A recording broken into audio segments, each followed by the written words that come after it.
conquistadores de la antigüedad. Después de Alejandro Magno, fueron muchos y todos intentaron imitarlo. Sin embargo, el día de hoy conoceremos la historia de un familiar suyo que intentó conquistar Occidente. ¿Podría existir algún personaje así? Pues sí, el día de hoy el último romano te invita a conocer la fabulosa historia de Pirro de Epiro, el Alejandro que no pudo ser. Intro, intrare. Pocos años tras la muerte de Alejandro Magno en Babilonia, nacía Pirro en el pequeño reino de Épiro. Siendo una nación helenística colindante con Macedonia, Épiro tenía pocas riquezas en comparación a los grandes reinos helenísticos en el tablero político de los sucesores de Alejandro.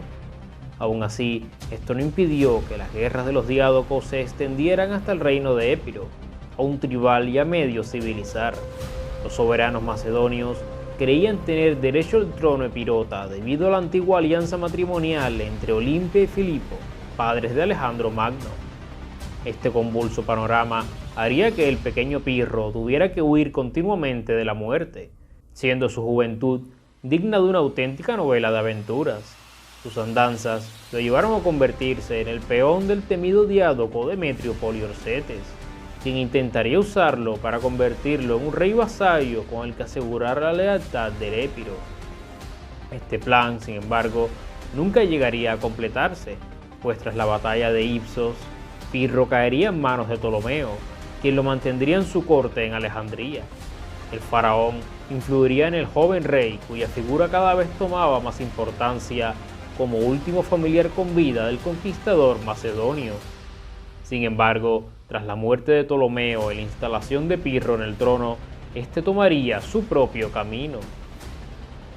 Ya sin ser un títere de nadie, comenzaría a ver con visible emoción sus posibilidades, ahora que los viejos diádocos habían muerto y el tablero del Mediterráneo oriental se había relajado.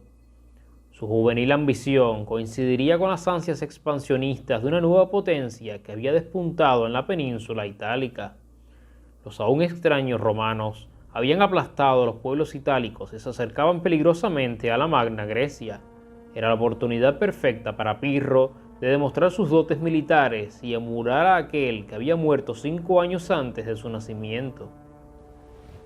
Si vieron mi video sobre la deuda que tiene la historia con el periodo helenístico, sabrán cómo termina esta historia, pero créanme que sus detalles son una completa delicia, así que el último romano les invita a conocer la conquista pirota de Occidente. Denominándose protector de las ciudades griegas en Italia, Pirro aprovechó sus amistades con los soberanos helenísticos para pedirle mercenarios de la mejor calidad.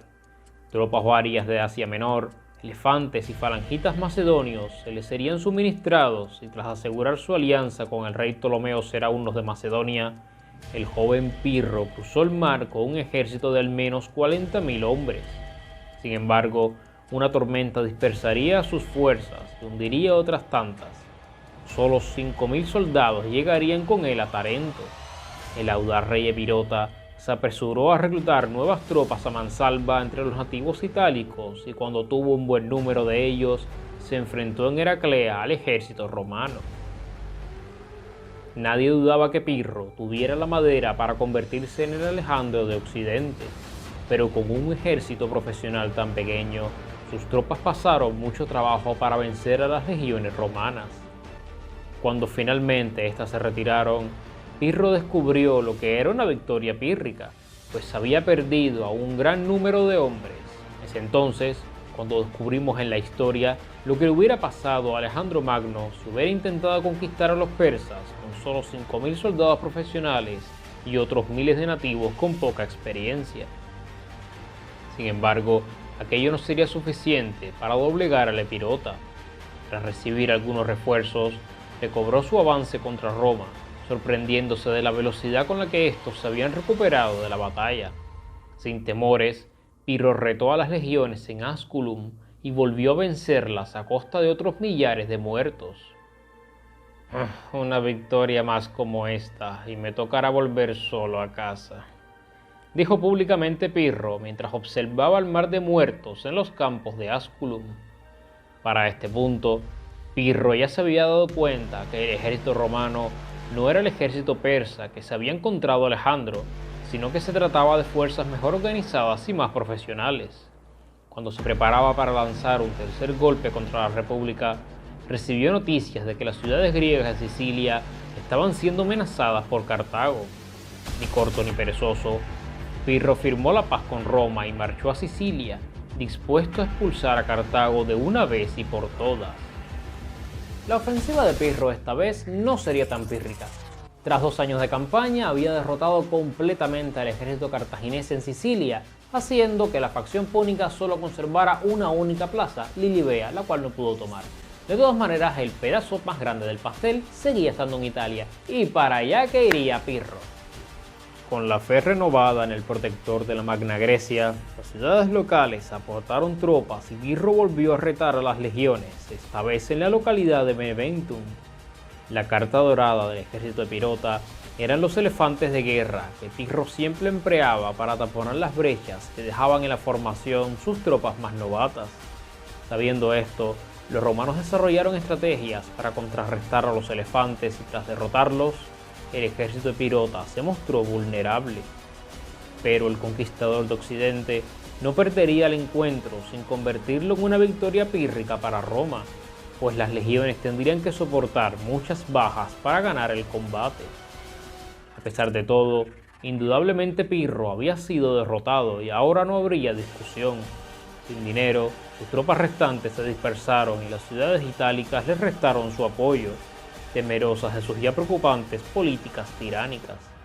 El conquistador de Occidente finalmente regresaría solo a casa. La historia de Pirro nos demuestra que hubiese sido de Alejandro si solo hubiera intentado conquistar el imperio persa con su brillante mente de estratega. Pirro no había heredado un reino renacido con un ejército novedoso y reformado, sino un triste estado a la sombra de Macedonia con limitadas tropas profesionales. Pirro tampoco contaba con intrépidos comandantes y compañeros, ni siquiera con el apoyo de las ciudades helenas a las que se comprometió a proteger. Incluso Alejandro gozó de una Macedonia en paz mientras conquistaba el mundo.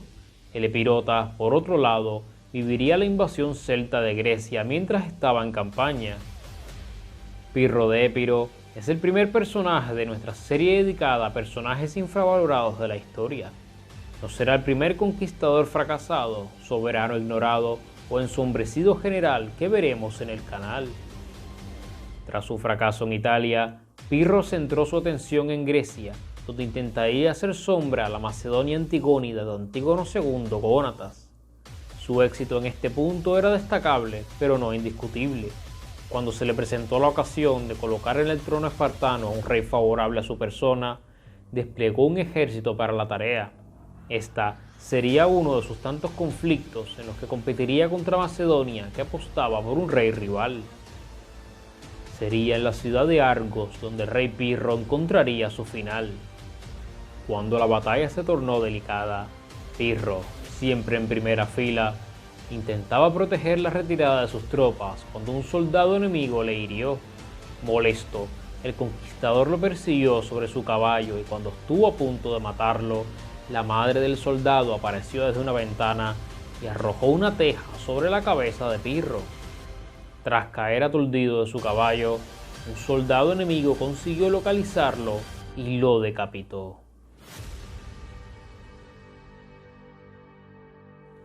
Tras su decapitación, la cabeza fue llevada al príncipe macedonio, quien a su vez la llevó a su padre.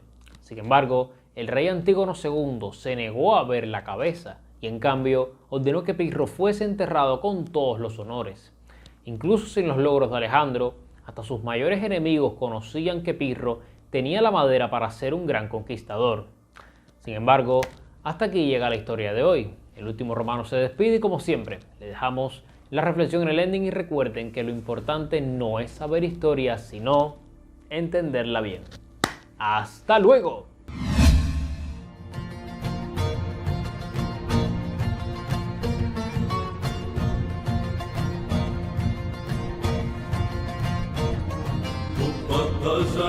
Vasili Srigalu, Hallelujah.